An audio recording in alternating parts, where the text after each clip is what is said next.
লোকসভা নির্বাচন, আর সেই লোকসভা নির্বাচনের আগেই বাংলায় খান খান ইন্ডি জোট।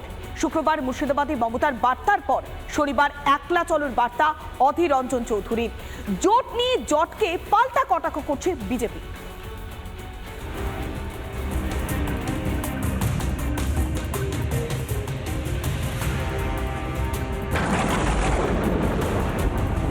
লোকসভা ভোটের মুখে বাংলায় ছত্রখান ইন্ডি জোট। শুক্রবার তৃণমূলের পর এবার লোকসভা ভোটে একলা লড়ার বার্তা অধীর চৌধুরীর গলায়। শিলিগুড়ি থেকে একলা চলার বার্তা দিলেন প্রদেশ কংগ্রেস সভাপতি। আমি লড়ে জিতেছি, আমি হারিয়ে বড় হয়েছি। আমার কাছে লড়াইটা শেষ কথা। আমি কাউকে পরোয়া করি না। আমার কাছে সব গরম কথা শুনে লাভ না। আমি জানি আমাকে লড়তে হবে, লড়ে আমাকে বড় হতে হবে, লড়ে আমাকে জিততে হবে। আমি লড়ে জিতেছি, তৃণমূলকে বিজেপিকে হারিয়ে লড়ে জিতেছি। 100 বার লড়তে প্রস্তুত। কংগ্রেস সব কিছু পারে।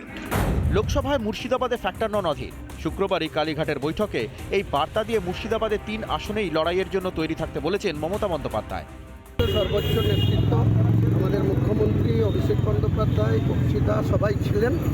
সেটা আমাদের একটাই এজেন্ডা, আগামী লোকসভা নির্বাচনে অল আউট আমরা গোটা 42টা সিটেই অধীর চৌধুরী ফ্যাক্টর হবে। इसका मतलब কি? কোনো আলাদা করে কারোর জন্য কোনো গুরুত্ব অধীর চৌধুরী কি সিট ছাড়ার কথা বাঙ্গাল মে কি প্রশ্নই ওঠে না।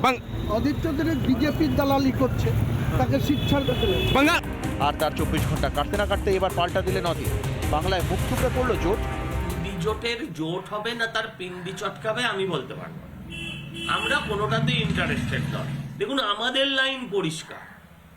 আমাদের পশ্চিমবঙ্গে প্রধান প্রতিপক্ষর নাম হচ্ছে তৃণমূল, আর সর্বভারতীয় ক্ষেত্রে প্রধান প্রতিপক্ষের নাম অবশ্যই কংগ্রেস।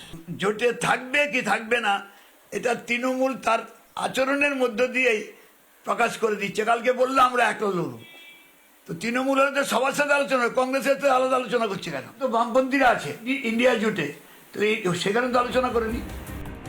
লোকসভা ভোটে বিজেপিকে লড়াই দিতে সর্বভারতীয় স্তরে তৈরি হয়েছিল ইন্ডি জোট। সেই ইন্ডি জোটই এখন নিজেদের মধ্যে লড়াইয়ে ব্যস্ত। উদয়ন মুখার্জির রিপোর্ট, রিপাবলিক বাংলা।